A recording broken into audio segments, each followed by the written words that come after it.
আসসালামু আলাইকুম। আশা করছি আপনারা সকলেই ভালো আছেন। বাংলাদেশের শেয়ার মার্কেটে অতি সম্প্রতি যুক্ত হয়েছে সুকক নামের বন্ড। এই সুকক প্রথম কোম্পানি হিসেবে আসতে যাচ্ছে বেক্সিমকো গ্রিন সুকক নামে। তো যেহেতু এই সুকক ধারণাটি বাংলাদেশের শেয়ার মার্কেটে নতুন করে আসছে, সেজন্য এই বিষয়টা নিয়ে অনেকের মধ্যে বিভিন্ন ধরনের প্রশ্ন রয়েছে। আজকের এই ভিডিওতে আপনাদেরকে বেক্সিমকোর যে গ্রিন সুককটি রয়েছে সেই সম্পর্কে বিস্তারিত জানানোর চেষ্টা করব।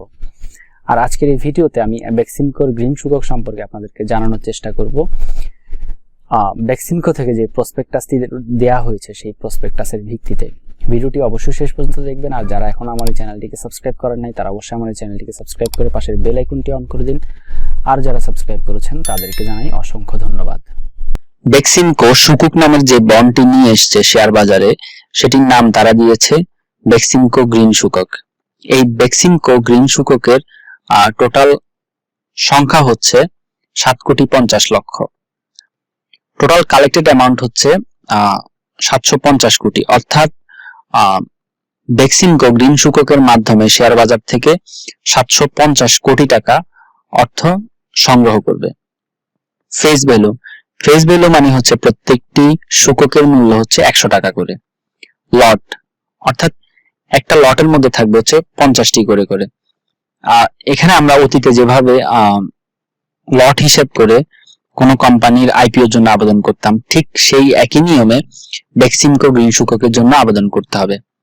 অ্যামাউন্ট পার লট অর্থাৎ প্রত্যেকটা লটের দাম হবে 5,000 টাকা করে। এখানে প্রত্যেকটা লটের দাম 5,000 টাকা করে হিসাব করা হয়েছে যে একটি সুককের দাম যদি 100 টাকা হয় তাহলে 50টার দাম হবে 5,000 টাকা, সেভাবে হিসাব করা হয়েছে।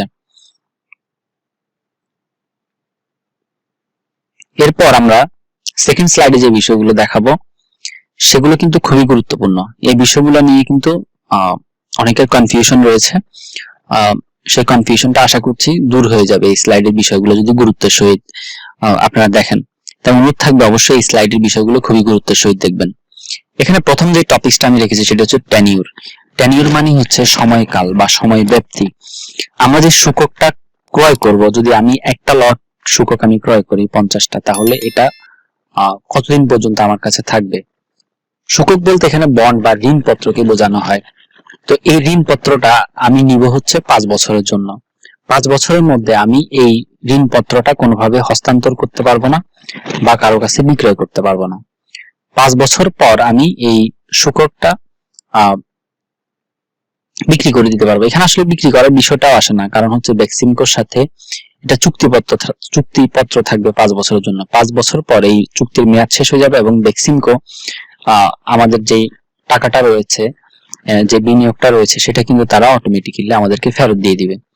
তো আশা করছি এই বিষয়টা আপনারা বুঝতে পেরেছেন। 5 বছরের মধ্যে এটা কোনোভাবে হস্তান্তর করা যাবে না। কিন্তু আরেকটা বিষয় হচ্ছে, এখানে আরেকটা বিষয় কাজ করা যাবে, সেটা হচ্ছে 5 বছরের মধ্যে প্রত্যেক বছর পর পর একটা নির্দিষ্ট সময়ে এই ঋণপত্রটাকে সাধারণ শেয়ারে কিন্তু আবার রূপান্তর করা যাবে। এটা একটি সুযোগ রেখেছে তারা।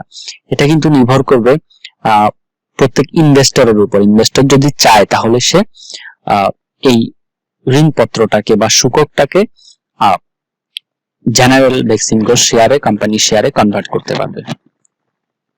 2 নম্বর যে বিষয়টা রয়েছে সেটি হচ্ছে periodic distribution rate. Periodic distribution rate বলতে বোঝানো হচ্ছে বাৎসরিক মুনাফার হার। আমরা যে 5,000 টাকা দিয়ে 50টা সুকক ক্রয় করব বা 50টা ঋণপত্র আমরা যে নিব, সেই ঋণপত্রের পরিপ্রেক্ষিতে বেক্সিমকো আমাদেরকে প্রফিট মার্জিন রেটের সাথে বছরে 9% করে মুনাফা দিবে।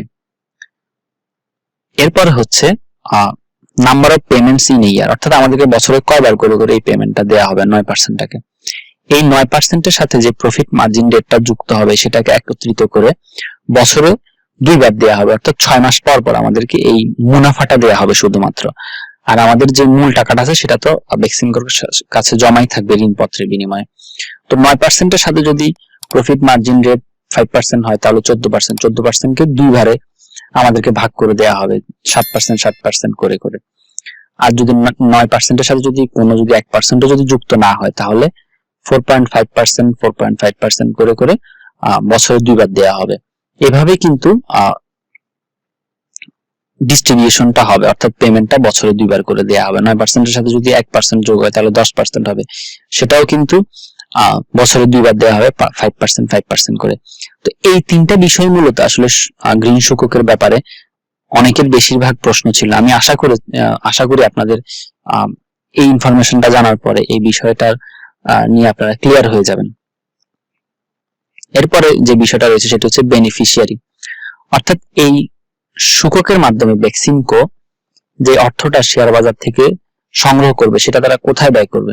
সেটা তারা তিস্তা সোলার লিমিটেডে 467 কোটি টাকা ব্যয় করবে।